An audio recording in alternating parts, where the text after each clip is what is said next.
Assalamualaikum warahmatullahi wabarakatuh. Perkenalkan, nama saya Maulana Subhagraha yang bertugas sebagai moderator dari kelompok 5 mata kuliah Bahasa Indonesia kelas N.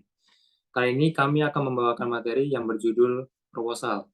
Adapun anggota kelompok saya yaitu yang pertama Dwi Novitasari dengan NIM 426, kemudian Oktabella Fatin dengan NIM 475, kemudian Keisha Nova Dila Putri dengan NIM 498, lalu Vinaliana Stella Diona dengan NIM 512, dan yang terakhir Sinta Amelia Dwi Reginingsih dengan NIM 527. Oke, langsung saja kita masuk ke sesi penyampaian materi. Yang pertama, pengertian dan tujuan proposal yang akan dijelaskan oleh Keisha. Waktu dan tempat dipersilakan. Oke, yang pertama adalah pengertian proposal.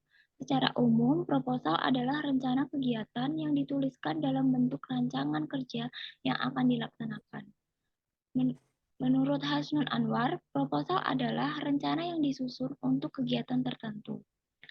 Kemudian menurut Jai, proposal adalah alat bantu manajemen standar agar manajemen dapat berfungsi dengan efisien. Kemudian yang terakhir menurut Rizky, proposal adalah suatu bentuk rancangan kegiatan yang dibuat dalam bentuk formal dan standar. Kemudian selanjutnya ada tujuan dan fungsi proposal. Tujuan proposal ada 3. Yang pertama, untuk mendapatkan persetujuan dari pihak yang bersangkutan supaya dapat melaksanakan sebuah kegiatan.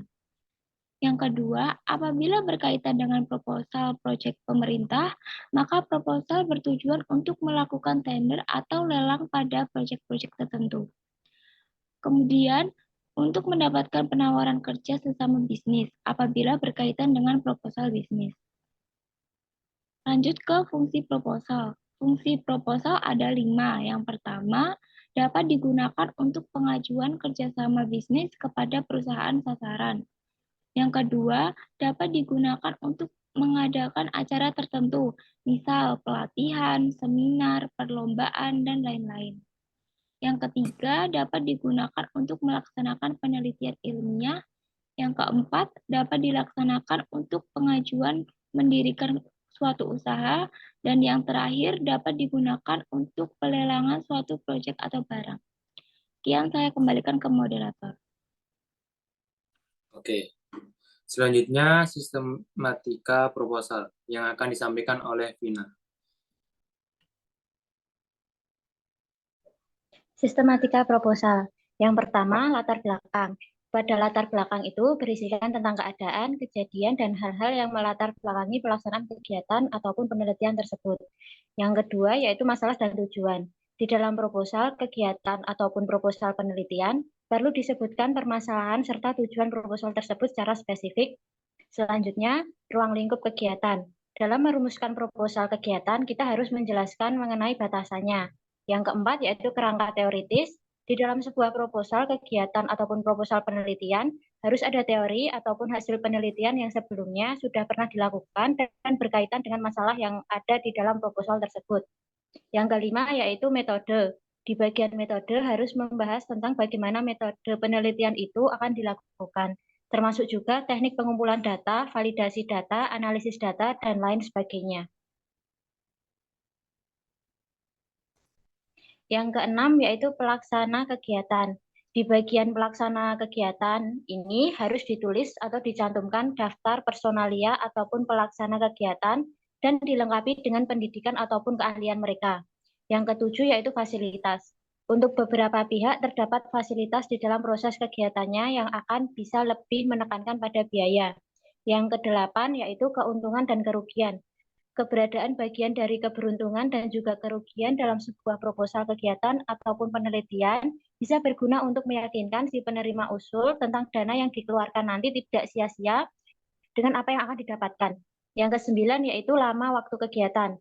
Di dalam proposal penelitian ataupun kegiatan perlu adanya penjelasan tentang berapa lama waktu kegiatan tersebut bisa diselesaikan.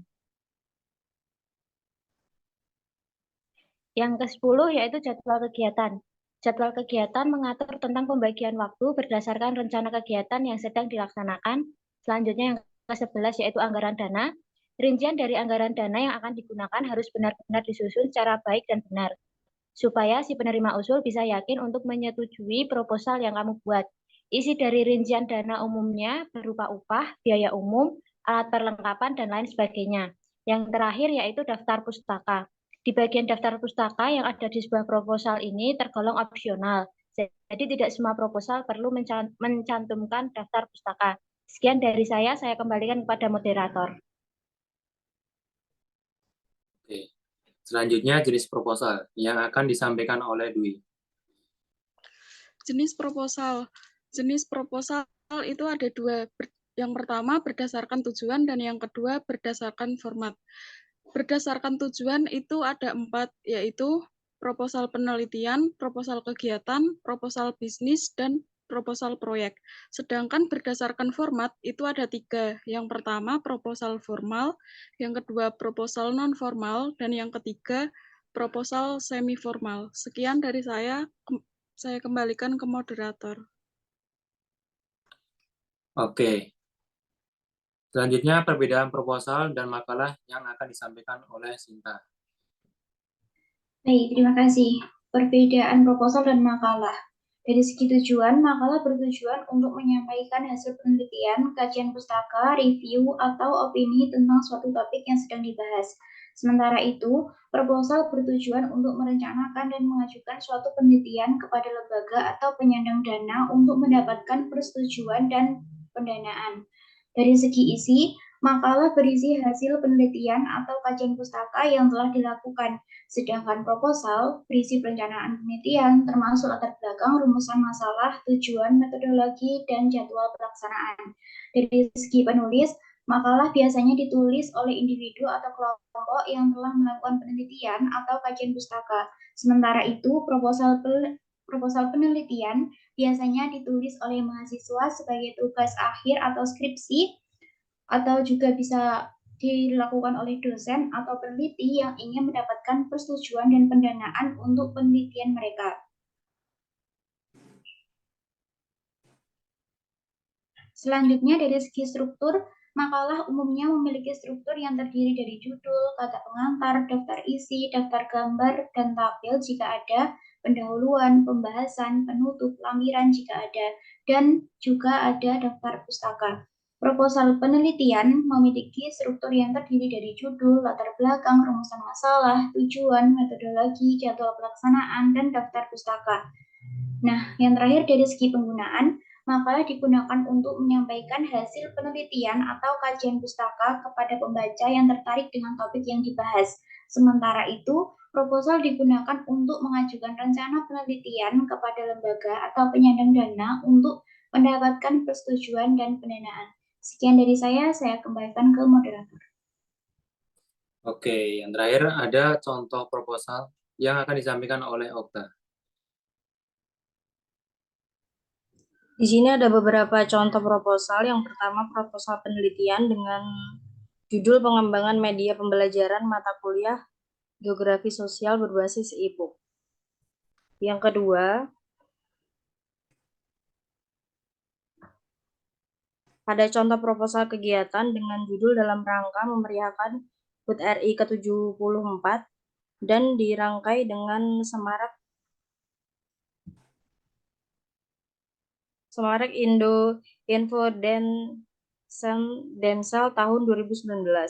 Yang ketiga ada contoh proposal bisnis dengan judul Proposal Bisnis Plan Competition ARA. Yang terakhir ada contoh proposal proyek dengan judul Proyek Pembangunan Fasilitas Kesehatan dalam Peningkatan Angka Harapan Hidup di Desa Kentara.